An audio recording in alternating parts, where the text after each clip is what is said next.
Okay, ನಾನು ನಿಮಗೆ best ಒಂದು ಟ್ರಿಕ್ ಹೇಳ್ತೀನಿ ನೋಡಿ. ಸ್ಟೂಡೆಂಟ್ಸ್ ಏನು ಮಾಡ್ತಾರೆ, ಬಾಯಾಟ್ ಹಾಕ್ತಾರೆ, ಗೊತ್ತಿಲ್ಲದೇ ಬಾಯಾಟ್ ಹಾಕ್ತಾರೆ. ಆ ಥರ ಆಗಬಾರ್ದು ಅಂದ್ರೆ ಒಂದು ಟ್ರಿಕ್ ಹೇಳ್ತೀನಿ, ಸ್ಟಡಿ ಮೆಥಡ್ ಹೇಳ್ತೀನಿ ನೋಡಿ. ನಾನು ನನ್ನ ಸ್ಕೂಲ್ ಒಳಗೆ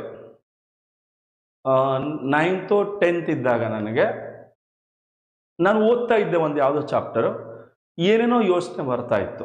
ಮತ್ತೆ ಅಲ್ಲಿ ಸ್ಟಾಪ್, ನಂಗೆ ಗೊತ್ತೇ ಇಲ್ಲ, ನಾನು ಆ ಪೂರ್ತಿ ಚಾಪ್ಟರ್ನ ಮುಗಿಸ್ಬಿಡ್ತಿದ್ದೆ. ಬಟ್ ನನಗೆ ಆಮೇಲೆ ನೋಡಿದಾಗ ಆ ಚಾಪ್ಟರ್ದು ಏನಿತ್ತು ಅಂತಾನೆ ಗೊತ್ತಿರಲ್ಲ. ನಾನು ಏನು ಮಾಡೋಕ್ಕೆ ಸ್ಟಾರ್ಟ್ ಮಾಡಿದೆ, ನನಗೆ ನಾನೇ ಶಿಕ್ಷೆ ಕೊಡೋಕ್ಕೆ ಸ್ಟಾರ್ಟ್ ಮಾಡಿದೆ. 9th ಸ್ಟ್ಯಾಂಡರ್ಡಲ್ಲಿ ಅದು ಸಮಾಜಶಾಸ್ತ್ರ ಯಾವುದೋ ಓದ್ತಾ ಇದ್ದೆ. ಒಂದು ಚಾಪ್ಟರ್ ಓದ್ತಾ ಇದ್ದೀರಿ ನೀವು, ನಿಮಗೆ ಒಂದು ಮೈಂಡಲ್ಲಿ ಮೊದಲೇ ಮೆಸೇಜ್ ಕಳಿಸ್ಬೇಕು, ಏನಂತ, ಅಕಸ್ಮಾತ್ ನಾ ಏನಾದರೂ ಥಾಟ್ಸಲ್ಲಿ ಏನಾದರೂ ತೇಲಾಡ್ತಾ ಹೋಗ್ಬಿಟ್ರೆ ಮತ್ತೆ ಹೊಸದಾಗಿ ಸ್ಟಾರ್ಟ್ ಮಾಡ್ತೀನಿ. ಸೊ ನಾನು ಏನು ಮಾಡ್ತಿದ್ದೆ ಗೊತ್ತಾ, ಒಂದು ಪ್ಯಾರ ಓದ್ತಷ್ಟಿಗೆ ಒಂದು ಥಾಟ್ ಬಂದು ತೇಲಾಡ್ತಾ ಹೋಗ್ಬಿಡ್ತಿದ್ದೆ. ಆಮೇಲೆ ಬಂದಾಗ ನನಗೆ ಗೊತ್ತಾಗ್ತಾಯೋ ನಾನು ಏನೋ ಯೋಚನೆ ಮಾಡ್ತಾ ಇದ್ದೀನಿ ಅಂತ ಮತ್ತೆ ಹೊಸದಾಗಿ ಸ್ಟಾರ್ಟ್ ಮಾಡ್ತಿದ್ದೆ.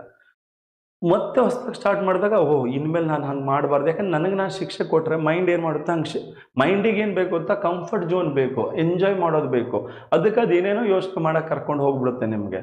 ಅದಕ್ಕೆ ಶಿಕ್ಷೆ ಕೊಟ್ಟಾಗ ಏನು ಮಾಡುತ್ತೆ, ಪ್ರೆಸೆಂಟಲ್ಲಿ ಇರೋಕ್ಕೆ ಟ್ರೈ ಮಾಡುತ್ತೆ.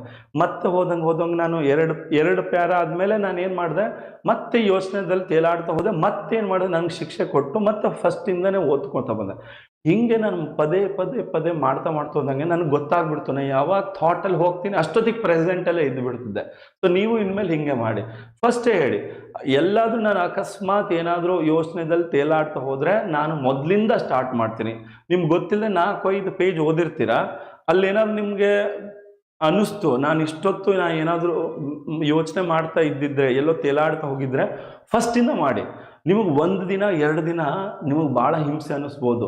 ನೆಕ್ಸ್ಟು ನಿಮ್ಗೆ ಗೊತ್ತಿಲ್ಲದೇ ಪ್ರೆಸೆಂಟಲ್ಲಿದ್ದು ಓದ್ತಾ ಹೋಗ್ತೀರಾ, ಕಾನ್ಸಂಟ್ರೇಷನ್ ನಿಮ್ಮದು ಹೆಚ್ಚಿರುತ್ತೆ. ಓಕೆ, ಇದನ್ನು ಟ್ರೈ ಮಾಡಿ ನೋಡಿ. ಒಮ್ಮೆ ಟ್ರೈ ಮಾಡಿ ನೋಡಿ, ನಿಮಗೆ ನಿಮ್ಮಲ್ಲಾಗೋ ಬದಲಾವಣೆ ಗೊತ್ತಾಗುತ್ತೆ. ಸೊ ಈಗ ಓದ್ಕೊಂಡು ಹೋಗಬಾರ್ದು, ಯೋಚನೆ ಮಾಡಬೇಕು. ಓಕೆ, ಸರಿ, ಮುಂದಿನ ಕ್ಲಾಸಲ್ಲಿ ನಾವು ಮತ್ತೆ ಭೇಟಿ ಆಗೋಣ. Thank you.